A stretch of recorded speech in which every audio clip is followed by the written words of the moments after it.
পথিকায়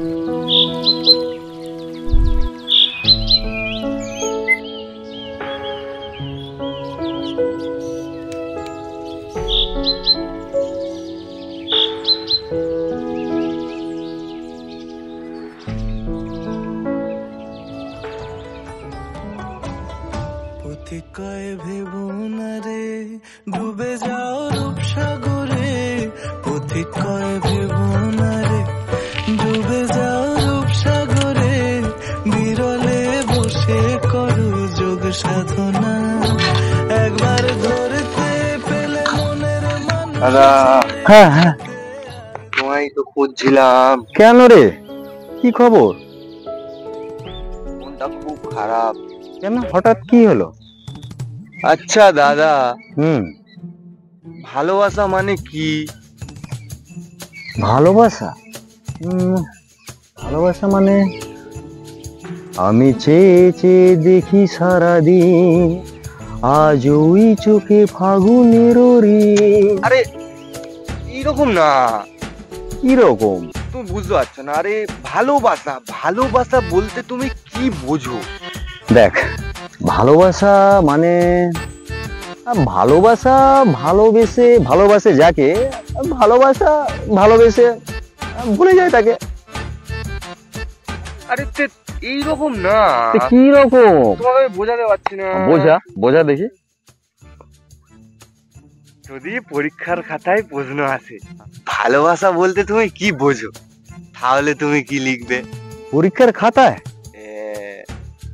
দেখ, সব মানুষের সব স্বপ্ন পূরণ হয় না, সব প্রশ্নের উত্তর দিতেই হবে এমন কোনো কথা নেই। জাস্ট স্কিপ করে যাবি, কোনো চান্স নিবি না, বুঝলি?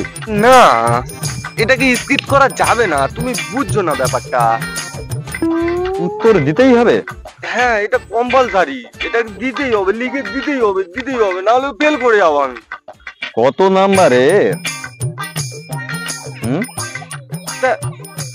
নাম্বার না, তাহলে তোমায় আমি ব্যাপারটা বলি, শোনো। বল দেখি। আমি তোমাকে ভালোবাসি, এই না এইরকম বললে হবে না, এইরকম ভাবে বললে হয়? এরকম যাবো সোজা দিয়ে হাতটা বাড়িয়ে আই লাভ ইউ, না এরকম হচ্ছে না। আমার মধ্যে সেই ভালোবাসার ব্যাপারটা নেই। I love you. কি রে? আরে আমি না একজনকে ভালোবাসি। মেয়েটাকে? হ্যাঁ, এই তো বলেছো কিছু, কিন্তু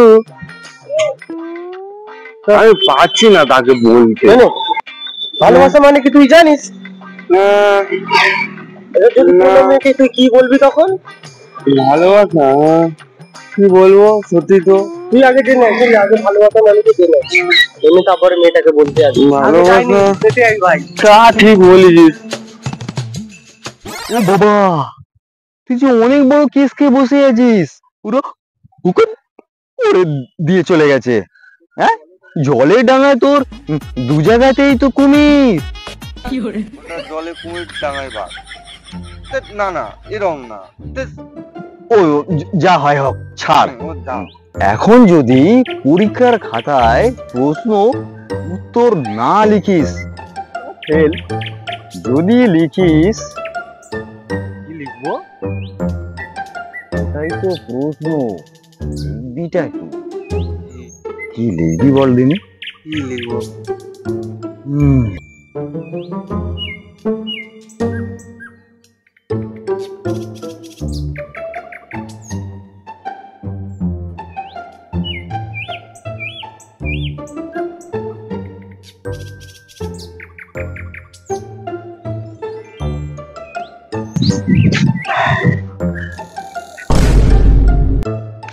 দেখ, একটা উত্তর আমি পেয়েছি। হ্যাঁ হ্যাঁ, ভালো ভালো। দেখ, কবিগুরু বলেছেন ভালোবাসা হলো গভীর আবেগ, অনুভূতি এবং আচরণের সংমিশ্রণ, যেখানে মানুষ মানুষের প্রতি সম্পর্ক এবং সংযোগের ভিত্তি স্থাপন করে, বুঝেছি? যেখানে একে অপরের প্রতি ভালোবাসা, রাগ, অনুরাগ এবং অনুভূতির নতুন একটা প্রকাশ, একটা পরিচয় তৈরি হয়। বুঝতে পেরেছিস? হ্যাঁ কি না? হ্যাঁ, এটা কবিগুরু বলেছেন। আরে হ্যাঁ রে বাবা, কবিগুরু তো বলেছেন। রবীন্দ্রনাথ তো?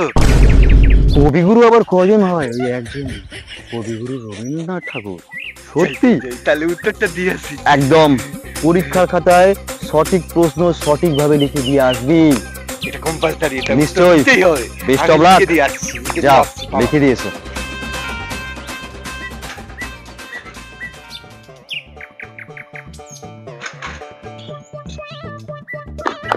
আচ্ছা, হ্যাঁ। কবিগুরু কি চার দেওয়ালের মধ্যে বলেছিল? না তো, কবিগুরু তো গাছের তলায় বসে এই কথাগুলো বলেছিলেন। কোন গাছ? আরে সেই গাছ, শান্তিনিকেতনের সেই বিখ্যাত গাছ, আম বাগান, ছাতিম গাছ, যেখানে রবীন্দ্রনাথ বসে নিজে কবিতা লিখতেন। আমি সেখান থেকে শুনেছি নিজের কানে। বিশ্বাস কর। ও, ঠিক আছে, তাহলে যাই যাই, হ্যাঁ। উত্তরটা দিয়ে আসি। যা দিয়া, ঠিক আছে, আমি তাহলে উত্তরটা লিখে দিয়ে আসি। ঠিক আছে, এটা লিখতেই হয়। Yes yes yes. আজ মনে হয় চাঁদ আছে ভাই, আজ মনে হয় চাঁদ আছে। আহা, আজ মনে হয় চাঁদ আছে। আহা,